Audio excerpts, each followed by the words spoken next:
워싱턴 새한장로교회 노대준 목사님의 주일 설교 영상입니다. 말씀을 듣는 모든 분들에게 예수 그리스도의 위로와 평강이 충만하시길 간절히 기도합니다. 종교개혁이 있고 난 다음에요, 그 교회적인 그런 부흥의 불길은요, 유럽 대륙에 있었습니다. 그러다가 유럽 대륙에서의 그 신앙적인 불기, 또 열기요, 신앙적인 열기, 또 부흥의 그런 열기들이 점점 미국으로 넘어오게 되는 거죠. 그래서 미국에서는 1700년대, 1800년대 몇 차례에 대단히 전국적인 규모의 대단히 위대한 신앙 부흥 운동이 있어 왔습니다. 그리고 1800년대 말엽경에요, 무디 선생이 일으키는 그런 선교 운동이 굉장히 많은 젊은이들을 도전하고, 그래서 많은 젊은이들이 온 세계로 퍼져나가서 복음을 전하게 됩니다. 그 무렵에 한국으로 온 적지 않은 선교사님들이 있었고요. 또 그들의 수고와 그들의 섬김을 통해서 또 한국 땅에서의 그런 영적인 필요에 의해서 한국교회가 1900년대에 이르러 온 세계 교회사적으로 유례를 볼 수 없을 정도의 위대한 부흥을 일으킵니다. 놀라운 부흥을 일으키고요. 그리고 지금은 그런 부흥운동, 과거 우리 1900년대 초에 보았던, 또는 50년대, 60년대에 보았던 그런 부흥의 열기들이 많이 사라지고, 안타깝게도 사라지고 말았습니다만은, 많은 사람들은 아마 그런 부흥의 열기가 지금 중국 땅으로 넘어간 것 아닌가, 그렇게 생각을 합니다. 어쨌든 제가 감사하게 생각하는 것은 우리 한국교회의 그런 부흥의 전통이 우리에게 있다는 사실이 참 감사하고요. 또 언제든지 우리 다시금 그런 부흥을 소망하고 또 열망할 수 있는 그런 사람들이라는 사실이 전 의미가 있다고 생각합니다. 한국 땅에서뿐만 아니라 이 땅에서도 언제든지 우리는 그런 새로운 부흥을 소망하고 있고요. 또 우리가 원하는 대로 하나님께서도 우리에게 우리의 간절한 기대를 허락하실 줄 믿습니다. 부흥이요, 부흥, 성도의 부흥이 우리가 교회다운 교회가 되고 하나님의 이름을 높이는 그런 진정한 교회가 되어야 하지 않겠습니까? 우리 주님 예수 그리스도의 빛을 보여주는 교회가 되어야지. 제가 어떤 얘기 들으니까 옛날에는 교회가 세상을 염려했는데 요즘에는 세상이 교회를 염려해 준대요. 이게 얼마나 기가 막힌 일입니까? 또 저는 이런 얘기도 들었어요. 한국의 어떤 청년들이요, 지하철 안에서 싸우고 있었대요. 투닥투닥. 맨 처음에는 그냥 그렇게 조용하게 하다가 그 다음에 언성이 높아지면서 사람들이 전부 다 듣게 되고 사람들이 불편하게 됐어요. 이 청년들이 계속 싸우고 있으니까 어떤 사람이 나서서 그들을 책망합니다. 조용히 하게, 여기가 교회인 줄 아는가? 여긴 지하철이네 하고 조용히 하라고 그렇게 책망을 했다고 그래요. 이게 얼마나 부끄럽고 우리가 가슴을 쳐야 하는 일인지 말이죠. 하여간 저는 우리 다시 한번 교회 그 부흥의 그 역사를 제가 잠깐 우리 돌아보고, 한국 교회의 그 자랑스러운 전통을 다시 한번 돌아보고, 그리고 오늘 성도들이 지향해야 할 삶의 근본적인 모양은 어떤 모양인가를 오늘 말씀을 나눠보려고 그래요. 여러분, 한국 교회는 다른 지금 동아시아에 세 나라가 있잖아요. 한국, 중국, 일본 이렇게 세 나라가 있습니다. 근데 이 세 나라 중에 서양의 나라를 개국했던 순서가 일본, 중국, 한국입니다. 그러니까 이 순서가 얼마나 기가 막힌지, 가장 먼저 서양의 나라를 개국했던 일본은 지금 선진국이 되어 있습니다. 그 다음에 중국은요, 우리보다는 빨랐지만 일본보다 늦었어요. 그랬던 중국은 식민지는 경험하지 않았어요. 그런데 가장 서양 세계의 문을 늦게 열었던 한국은 식민지의 경험을 했어요. 그것도 일본의 식민지가 되는 그런 아픈 역사적인 경험을 가지고 있어요. 그런데 이런 아픈 경험이 오히려 영적으로는 한국 교회에 부흥을 가져오는 대단히 중요한 토양이 되었다. 저는 그렇게 생각합니다. 한국 교회에서만큼 다른 일본은 전체 인구의 2%가 안 된다고 그래요. 기독교인이요. 중국은 지금 막 불길이 일어나고 있지만 한국에 비하면 얼마나 늦었습니까? 한국은 이미 100년도 전에 위대한 부흥의 운동을 일으키고요. 온 교회가, 온 나라의 복음이 들불 있잖아요. wildfire. 들불과 같이 번져나갔다고 그렇게 선교사들이 표현할 정도로 교회가 그렇게 막 성장하고 부흥을 했습니다. 한 해 선교사들이 깜짝 놀랄 정도로 교회가 세워지는데 그 교회를 미니스터 할 목사님들이 없어가지고 너무너무 그 사람들이 고생할 정도로 그렇게 교회가 빨리 자라가고 있었습니다. 한국 교회가 이렇게 빨리 자라갈 수 있었던 이유가 뭔가에 대해서 역사학자들이 생각을 합니다. 가장 중요한 이유는요, 하나님이 은혜를 주신 거죠. 우리를 불쌍히 계셔서, 그죠? 하나님이 은혜를 주셨지만요, 또 한편으로는요, 사람들도 열심히 받아들이고 있었어요. 한국에서는 참 희한하게도 여러분 한국의 지도층들이 먼저 기독교를 받아들이기 시작했어요. 나라의 앞날을 걱정하는 젊은이들이 먼저 기독교를 받아들이고 있었어요. 왜냐하면 기독교 학교들이 거기서 있었기 때문이에요. 정신은 여자 학교였습니다만은 배제 학당이라든지요, 또는 그렇죠. 연세대학을 우리가 빼놓을 수 없죠, 그죠? 예, 연세대학은 참 좋은 또 이화하는 이런 경신 있잖아요. 경신도 기독교 학교요. 이런 기독교 학교들을 선교사님들이 많이 세웠어요. 그 학교에서 교육받은 아이들이 신식 교육을 받았잖아요. 그래서 이 사람들이 사회의 지도층이 되는 거예요. 그래서 1919년에요, 3.1 운동할 때에 이 민족선언, 독립선언서에 도장을 찍었던 33명 가운데 16명이 기독교인들이었어요. 그때 기독교인들의 인구가 한국 인구에 얼마나 됐는지 아세요? 2%였어요. 2%요. 2%도 밖에 안 되는 사람들이 이 독립운동에 이렇게 많이 참여하는, 그런 지식인들이 참여하는 그런 굉장히 심각한, 의미심장한 그런 그런 역사를 만들어냈단 말입니다. 뿐만 아니라 민초들 있잖아요. 식민지 백성들이요. 이 사람들에게 기독교가 얼마나 큰 힘이 되었을지 한번 생각해 보십시오. 나라는 넘어가 있죠. 그 다음에 자기들을 다스리는 사람들은요, 탐관 오리들입니다. 사람들의 국리민복에 관심이 없고요. 자기 배우를 채우는데 혈안이 되어 있는 사람들. 왜냐하면 그들도 자기 관직을 돈 주고 샀으니까. 그러니까 자기들 인베스트한 만큼 더 만들어내야 되잖아요. 그러니 사람들을 탐학하는 일에 몰두하던 사람들이었단 말입니다. 이런 사람들로부터 구해낼 사람이 누가 있었겠어요? 일본 사람들이 그들을 구해준 것도 아니고요, 또 다른 사람들이 구할 수 있는 능력이 없었잖아요. 그때 복음을 듣게 된 거죠. 예수 그리스도요, 온 세상의 창조주이시고, 예수께서요, 온 세상의 창조주이시고 세상의 주인이신 주님께서 식민지 민중이요, 이름 없는 들풀로 살아가던 사람들, 아무도 관심 기울이지 않던 나 한 사람을 사랑하기를 온 세상보다 더 사랑하시고 하나님 되신 그분이 십자가에서 죽기까지 하시면서 나를 사랑하셨다라는 복음을 사람들이 알게 된 거죠. 그러니 감사함으로 이 복음을 붙들고요, 그래서 저 위에 지식인층대로, 그 다음에 아래 민중들은 말이죠, 민중들대로 복음을 붙들게 됐던 거죠. 복음만이 우리의 살 길이다. 그래서 우리의 믿음의 선각자들은 일제시대 때는요, 신사참배에 죽음으로 반대했던 사람들입니다. 또 6.25 때는요, 믿음을 지키기 위해서 공산당의 총칼에 많은 사람이 죽어가기도 했습니다. 이렇게 죽으면서까지 믿음을 지켜내었던 우리 믿음의 선각자들, 그분들의 피 위에 한국교회가 세워진 줄 믿습니다. 그래서 이렇게 좋은 교회, 우리 한국의 교회들이 이렇게 세워져 갔는데, 그 이후에 사람들이요, 참 교회를 교회답게 그렇게 지켜내지 못해서 안타까운 안타까운 소식들 우리는 많이 듣습니다. 또 믿음도 우리가 좀 우려할 그런 믿음의 색깔들도 있고, 예를 들면 6.25 이후에는요, 사람들이 복받기 위해서, 건강하기 위해서, 돈 많이 벌기 위해서, 그 교회로 나온 사람들도 적지 않았단 말입니다.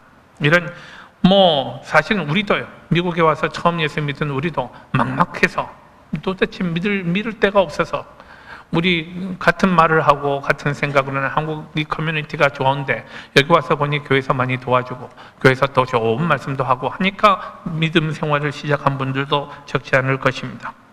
요컨대 말이죠. 애초에 우리가 믿음 생활을 시작하게 되었던 것은 현실적인 필요가 있었단 말입니다. 우리 현실적인 필요 때문에 신앙생활을 하게 되었고요. 혹은 축복을 받기 위한 동기가 오늘날에도 여전히 예수 믿는 데 있어서 가장 일반적인 동기가 아니겠나 생각합니다. 그런데요, 저는 동기야 어쨌든 간에 우리 신앙생활 시작하는 것 자체가 큰 축복이고요. 그리고 우리 신앙생활하면서 점점 자라가야 한다라는 그런 그 주님의 의도를 오늘 본문을 통해서 우리가 발견할 수 있다, 그렇게 믿습니다. 그래서요, 성숙한 신앙인의 삶은 어때야 하는가를 오늘 주께서 우리에게 말씀하시고요, 이 말씀을 우리가 겸손히 들을 수 있기를 원합니다. 신앙이 성숙해 간다라는 말은요, 우리가 원하는 모든 축복 중에서 가장 중요한 축복이 무엇인가를 정확히 아는 것입니다. 그게 뭐냐 하면 하나님과 동행하는 거예요. 이게 제일 큰 축복이잖아요. 예, 우리가 나의 창조주 되신 그 하나님을 알고 그 하나님에서 거룩한 성품을 담기를 원하고 예수 그리스도가 나를 위해서 어떤 일을 하셨는지 알고 그분이 나의 구주와 주님 되시는 것을 알면서 그분과 한 걸음 한 걸음 동행하며 살아가는 것, 이거보다 더 큰 축복이 어디 있겠습니까? 우리가 이 사실을 아는 거예요. 그러므로 이런 신앙을 가진 사람이라면, 그리스도와 함께 동행하는 신앙을 가진 사람이라면 나에게 주시는 좋은 일뿐 아니라 우리 보통 축복을요, 어떤 경제적인 부라든지 건강이라든지 이런 데 한정하는 경향이 있어요. 근데 그렇게 우리가 좋아하는 것뿐만 아니라 때로는 우리가 원치 않는 것 있잖아요. 고난까지라도 그 안에 있는 선하신 우리 주님의 의도를 인정하고 감사하며 받아들이는 것, 이것이 성숙한 신앙이다 생각합니다. 인생의 형통뿐 아니라 때로는 답답하고 막막한 현실이요, 낭망스러운 상황, 고통과 고난까지라도 그 이면에 있는 하나님의 선하신 목적을 신뢰하는 것, 이것이 성숙한 성도의 모습이라는 말입니다. 하나님이 허락하신 일이라면요, 하나님이 의롭게 마무리하실 것 아닙니까? 하나님이 허락하셨다면 하나님이 그 어떤 일을 통해서도 선을 이루실 것 아닙니까? 예, 우리는 그런 것 믿습니다. 주를 전적으로 신뢰하고 의지하는 사람들, 이런 사람들이 성숙한 성도입니다. 서론이 많이 길었습니다만은 요점은요, 우리 신앙생활을 어떻게 시작하게 되었는가가 중요하다는 것이 아니라 이제 우리가 신앙생활을 시작했으면 자꾸 자라가야 하지 않는가? 성숙한 신앙생활을 하고 하나님 보시기에 언제까지나 우리가 어린아이와 같은 믿음 아니라 성숙한, 그래서 책임 있는 한 개인으로 하나님의 나라를 위해서 뭔가 주여 나는 주 앞에 이런 열매를 남겼나이다 라고 말할 수 있는 사람이 되어야 한다라는 하나님의 간절한 기대를 오늘 함께 깨달을 수 있기를 원합니다. 예, 오늘 21절 보면요, 야고보와 요한의 어머니가 예수님께 하는 부탁이 제시되어 있습니다. 그 어머니가 말합니다. 무엇을 원하느냐 했을 때에 그 어머니가 대답하기를 나의 이 두 아들을 주의 나라에서 하나는 주의 우편에 하나는 주의 좌편에 앉게 명하소서라고 요청을 합니다. 지금 이제 곧 예수님은 예루살렘에 올라가시는 길이요, 예루살렘에 가서는 예수님은 죽으실 것입니다. 예수님은 지금 죽으실 것에 대해서 제자들에게 말하고 있고, 예수님의 마음은 당신이 죽으실 것에 대한, 왜 예수님의 우리가 신성을 이야기하고 인성을 이야기합니다. 인간이 자기 죽는 거 기쁨으로 맞이할 사람이 있는가요? 번민하죠. 고뇌하죠. 예수님 참 인간이셨던 예수님은 이런 고뇌도 있으셨을 줄 믿습니다. 그런데요, 죽으실 것을 말하는 주님 앞에 제자들은 지금 찬란한 자기들의 꿈을 이야기하고 있습니다. 이런 꿈을 우리는 뭐라고 부르나요? 견몽. 쉬운 말로는요, 개꿈입니다. 개꿈을 펼치고 있습니다. 개자 들어가는 말이 나쁜 말이 아니래요, 여러분. 예. 개고생 이렇게 나쁜 말이 아니래요. 예. 그래서 표준어에 나와 있는 말이래요. 그래서 제가 개꿈도 씁니다. 제자들은 지금 예수님과 전혀 다른 꿈을 꾸고 있었다는 말입니다. 그들은 세속적이고 정치적인 꿈을 가지고 있습니다. 예수님이 위대한 영광스러운 유대인의 왕국을 만드신다면 그분의 제자들인 우리가 뭔가 중요한 역할을 하게 될 것이다 라고 그들은 자연스럽게 기대하고 있었습니다. 자기들도 권세를 누릴 수 있을 거라는 그런 야망을 그들은 품고 있었던 것입니다. 근데 이런 착각이요, 사실은 한두 사람의 문제가 아니라 야고보와 요한의 문제가 아니고요, 거의 모두에게 해당된다는 사실을 우리 24절을 통해서 알 수 있습니다. 24절은 뭐라고 했나요? 12제자가 이 말을 들었어요. 그러고 나서 그 두 형제에 대해서 분히 여겼다고 했습니다. 이 말을 들은 다른 10명의 제자들이 분히 여긴 이유가 뭘까요? 예수님의 양 옆자리는 2자리밖에 안 되는데 자기들 형제가 2자리를 다 차지하겠다고 하는 마음이요. 저는 예수 믿는 사람들이요, 사회적으로 성공하고 높은 자리에 오르려는 꿈을 가져서는 안 된다라고 말하는 것 절대로 아닙니다. 저는 우리 그 각각 자기 자리에서요, 정말 신실한 교인들이 많으면 좋겠어요. 예, 제 간절한 소망은 아까 서두에서도 말씀드렸듯이 남들에게 영향 끼치고 모범을 보이는 자리에 성실한 크리스찬들이 많으면 좋겠어요. 주 앞에 기도하는 정치인들이요, 제가 먼저 기도해보고 우리 잘 섬기겠습니다, 여러분들을 잘 섬기겠습니다, 이런 정치인들이 있으면 정말 좋겠어요. 자기 분야에서 탁월한 그리스도인이 많으면 좋겠습니다. 예, 우리가 벌이는 사업체에 있어서 사업에 정말 그분은 위대한 크리스찬이야, 정말 신뢰할 만한 분이야, 그분에게서는 그리스도의 향기가 나는 것 같아, 이렇게 말하는 사람들이 있어야 하지 않습니까? 사람들에게 존경받는 기독교 정치인, 세상의 빈곤 문제를 모조리 해결할 수 있는 능력을 가진 기독교 실업가들이 구름같이 일어나면 얼마나 좋겠습니까? 그런데 여러분, 정말 중요한 것은요, 우리 마음속의 동기입니다. 내가 뭐 때문에 권세를 잡으려고 하는가? 내가 뭐 때문에 많은 돈을 벌려고 하는가? 내가 뭐 때문에 이 일을 이루려고 하는가 말입니다. 우리는 어떤 동기를 가지고 그 일을 하고 있는가요? 내 이름을 세상에 알리고 사람들이 나를 인정하는 게 좋아서, 사람들은 내가 이렇게 저렇게 부릴 수 있으니까, 권력을 누리는 것 그거 너무 좋아가지고 짜릿해서 그래서 그렇게 하고자 하는 동기인가요? 아니면 청지기적인 사명을 가지고 하나님이 나에게 주신 이 탤런트를 내가 힘을 다해서 잘 가꾸고 그래서 많은 사람들에게 선한 영향력을 끼칠 수 있도록 그리스도의 마음을 가지고 세상을 섬길 수 있도록 그렇게 되면 좋겠습니다 라는 이런 거룩한 동기를 품고 있는가 말입니다. 이런 동기가 중요하지 않겠습니까? 신앙생활을 하면서도 여전히 세속적인 영광에 대한 기대요, 그것이 나를 주장하는 가장 강력한 동기라면 그 신앙은요, 나의 신앙은 결코 순수하다고 말할 수 없습니다. 우리 주님은요, 그냥 예수가 좋아서, 그 사랑이 너무 고마워서, 그가 주신 풍성한 은혜가 너무 감사해서, 나는 worthless 하잖아요. 나는 예수님의 그 사랑을 받기에 나는 합당하지 못한 존재인 걸 내가 알고 있잖아요. 그럼에도 불구하고 베푸신 그 사랑이 너무 고마워서,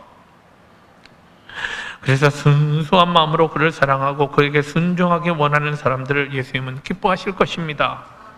우리가 예수의 참 제자가 되려면요, 세속적인 영광이요, 세속적인 이런 동기들을 추구하는 마음을 버려야 합니다. 사람들이 나를 알아주는 게 좋아서, 내가 이런 자리에 오르면 내 스스로 만족이 있으니까 하는 이런 동기는 옳지 못하다라는 말입니다. 하나님이 기뻐하지 않으실 것입니다. 가만 생각해 보십시오. 내가 세상에 1,000만 금을 가진 사람이 되었다 한들 하나님이 그것을 기뻐하시겠습니까? 내가 세상 모든 사람들에게요, 정말 아름다운 말들 많이 하고 사람들에게 존경받는다 해서 반드시 그 사실 때문에 하나님이 나를 기뻐하시는가요? 지배욕이나 권력욕은요, 인간이 가진 가장 강렬한 욕구 중에 하나입니다. 이것 때문에요, 사람들이 죽음에 이르기까지 한대요. 니체라는 철학자는요, 인간 존재의 본질을 권력을 향한 의지로 그렇게 표현하고 있습니다. 근데 가만 생각해 보면 정말 그런 것 같아요. 가정 안에서도 치열하게 싸우잖아요. 여러분, 자기 아내하고 혹은 자기 남편하고 말로는 내가 져주는 척 하면서 그래도 실제로는 내가 조정한다고 하는 그런 분들이 많이 있잖아요. 집안에서도 내가 권력을 행사하는 것을 원하는데 말이죠. 그래서 이런 인간 이 사람들을 자기들 마음대로 조정하기를 원하는 마음으로 사람들이 파워를 추구하면 나 혼자 안 되니까 뜻 맞는 사람들끼리 모아가지고 말이죠. 군데군데 뜻 맞는 사람들끼리 모아서 서로 자기 뜻을 관철하려고 하는 게 정당 아닙니까? 예, 그럴듯한 말로 사람들에게 자기들 그 프레젠트하고 말이죠. 그래서 사람들로부터 표를 모으고 권력을 획득하려고 하는 사람들이요. 우리가 지금 새벽마다 요한복음을 읽어가고 있습니다만은 요한복음 11장에 보면요, 대제사장과 바리새인들이 예수님을 제거하려는 음모를 꾸미는 현장을 볼 수 있습니다. 여러분 다 아시는 바와 마찬가지로 당시 제사장들은요 모두 사두개파 사람들입니다. 사두개파 사람들이요.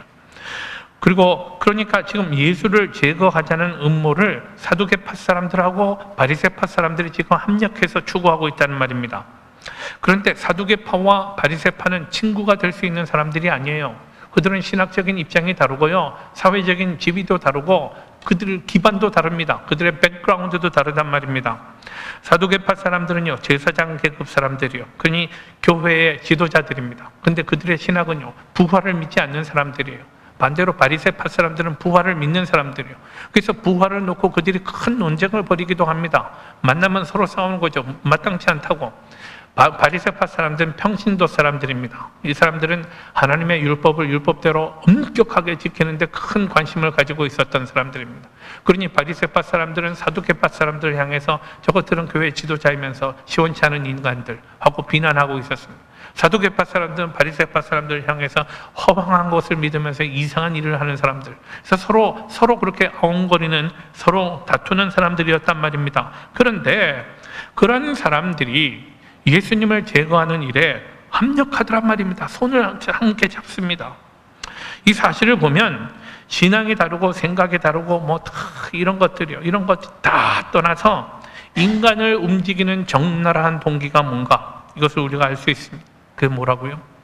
권력이요. 권력욕, 지배욕, 이런 거요. 이런 것들이 사람들을 움직이더란 말입니다. 예수라는 자에게 자기들이 차지하고 있는 자리를 뺏기지 않겠다고, 내 자리를 지키겠다고, 내 영향력을 지키겠다고 사두개파와 바리새파가 지금 협력하고 있습니다. 권력이 뭐라고? 그게 뭐라고? 내 눈 감는 순간에 허황하게 날아가 버리는 것 아닙니까? 눈 감는 게 뭐예요? 예. 화무 11홍 그랬잖아요. 예. 꽃이요 11일 동안 푸른 빨간 게 없대요. 이게 권력을 가리키는 말 아니에요. 권력이요. 우리 권력이 얼마나 무상한가 한국사를 통해서도 다 알고 있지 않습니까? 그게 뭐라고? 불나방같이 불을 향해서 뛰어들면 죽는 줄 알면서 죽는 줄도 모르고 뛰어드는 인간의 어리석음을 보십시오.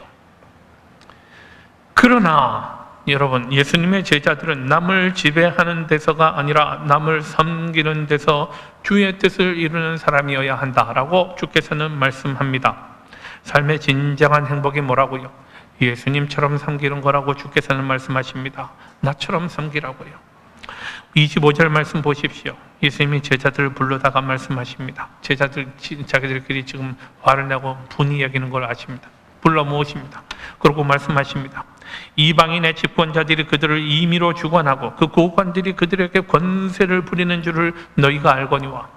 이게 세속적인 리더십입니다. 세상 사람들은 이렇게 하고 있다는 말입니다. 여기서 세속적 리더십의 특징들을 표현하는 단어들이 나타나 있습니다. 하나는요, 임의로 주관한다고요. 마음대로 사람들을 매니플레이트 한다는 말입니다. 마음대로 자기들 마음대로 부립니다. 또 하나는요, 권세를 부린다고요. 권세를요. 이렇게 해 하고 눈을 내리깔고 목소리 지르는 것 있잖아요.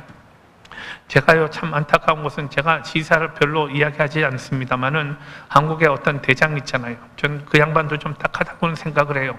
왜냐하면 그 양반 한 사람의 일이 아닐 거기 때문에. 모든 사람이 그랬을 거예요. 그런데 제가 안타깝게 생각하는 건요, 그 한국의 대장 한 사람, 한국에 별 4개 있는 군인이 8명이랍니다. 8명. 그 중에 3번째로 높은 사람이랍니다. 이 사람이요.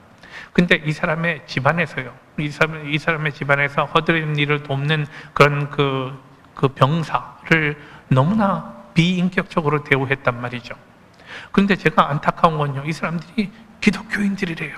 이 대장이요. 이 대장 부부가 새벽기도 나가는 기독교인들이래요. 나는 이 사실이 얼마나 부끄럽고 안타까운지요.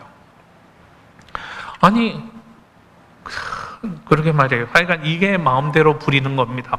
자기 권위를 가지고 마음대로 부리는 거예요. 그러면 안 되잖아요. 그가 예수 믿는 사람이니 나는 예수 믿는 대장 밑에서 너무나 행복했다. 사람들이 그렇게 증언해야 되잖아요.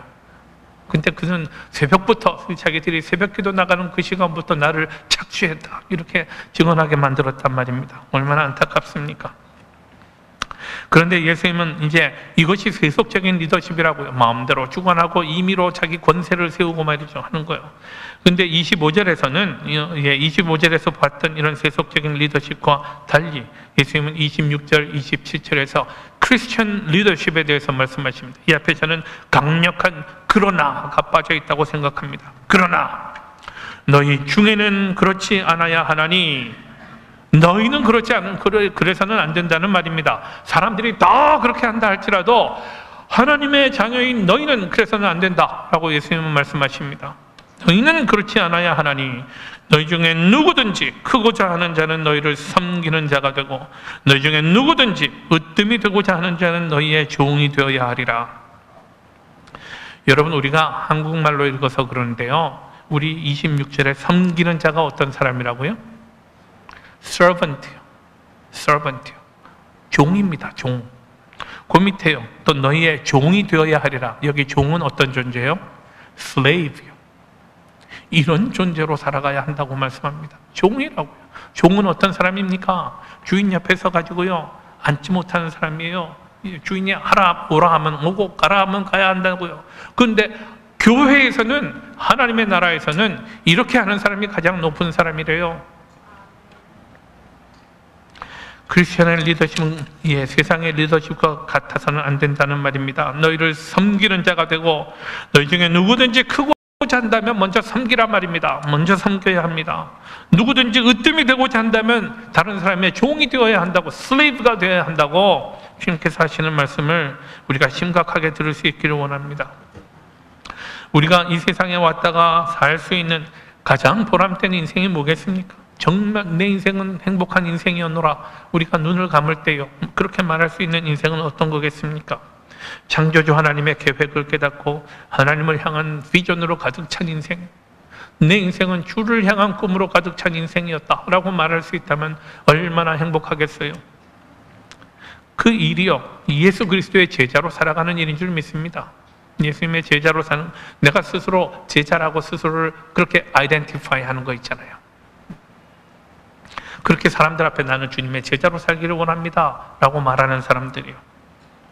그리고 주님의 제자로 살기를 원한다면 여러분, 섬겨야 합니다. 그리스도께서 섬기신 것처럼 그렇게 섬겨야 합니다. 우리 주님은 제자들의 먼지 묻은 더러운 발을 씻기시면서요, 너희도 나처럼 섬겨야 한다 라고 말씀하셨습니다. 주님처럼 섬길 각오를 새롭게 다지십시다. 섬기고자 하는 마음보다 남들에게 인정받고자 하는 마음이 더 크다면 문제입니다. 남들을 지배하는 자리에 있기 원하고 자기를 높이며 자기를 선전하고자 하는 사람이요, 사람들 앞에 나서기를 좋아하는 사람들, 이런 사람들은 크리스천 리더십의 자리에서 멀리 떠나 있어야 합니다. 왜냐하면 주님의 인생과 반대의 인생이기 때문에 그렇습니다. 다른 데서 그렇게 하란 말입니다. 교회에서는 그렇게 하면 안 됩니다. 우리가 주를 이렇게 섬겨갈 때 필연적으로 고난도 당하고 어려움을 겪습니다. 야고보와 요한의 어머니가요, 나의 두 아들 하나는 주의 우편에 하나는 주의 좌편에 앉게 해주십시오라고 청했을 때 주님의 대답을 보십시오. 22절 말씀, 너희는 너희가 구하는 것을 알지 못하는구나. 내가 마시려는 잔을 너희가 마실 수 있느냐? 라고 주님 물으십니다. 사실 사람들이 몰랐죠. 예수님이 마셔야 할 잔은 고난의 잔이었습니다. 십자가의 죽음이요. 이 사실을 전혀 알지 못하니 그들은 생각 없이 말합니다. 할 수 있습니다.